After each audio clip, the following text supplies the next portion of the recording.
really outrageous. I hear what you're saying, but Angela Merkel and other supporters of the deal say that it's kept Iran in line.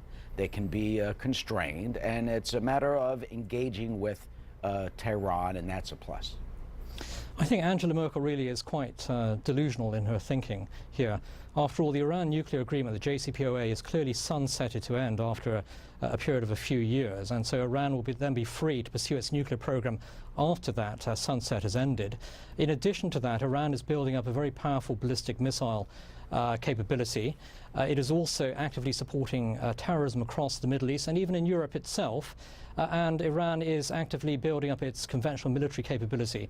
So in the long run, undoubtedly, Iran will become a nuclear weapons power under the JCPOA agreement. It's not going to stop Iran from becoming a huge threat to the free world. And so you have figures like Angela Merkel, Emmanuel Macron, for example, who refuse to accept the reality here that Iran is a deadly threat, and they are in full appeasement mode towards the Iranian regime, while the United States, Israel and other allies are standing up to Iran. It's time for America's European allies to step up to the plate and to work together with the United States in order to defeat the Iranian threat, instead of enabling the Iranian threat through continuing investment and trade. This has to end. And finally, one other group that's warning exactly as you are is the National Council of Resistance of Iran. Maryam Rajavi is the leader of that group. She's based in Paris, and she and that group have been warning exactly what you say about the threat of Iran and about this deal. And they have been calling for more protests in Iran. They say there have been 160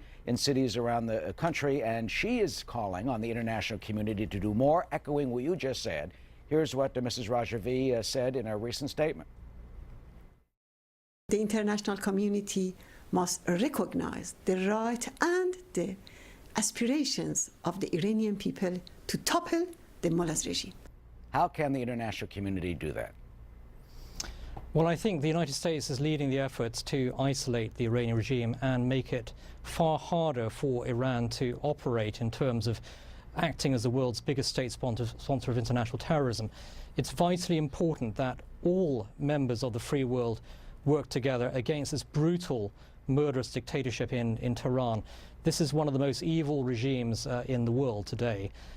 And it's absolutely vital that all of the members of the Western alliance stand with the United States in confronting this evil and barbaric regime. And any effort to continue trade and investment with Iran simply supports the actions of the world's biggest state sponsor of international terrorism. The Iranian people are increasingly rising up against their own dictatorship. I can expect to see more and more protests in the coming months as the US economic sanctions bite hard against this regime. But we need the entire free world working together against the brutal, murderous dictatorship in Tehran. Well, for now, some of the European nations think that billions in trade is the way, and that continues. Nile Gardiner, the Margaret Thatcher Center in Washington. Thank you, Nile. Good to see you. Thank you very much, Eric.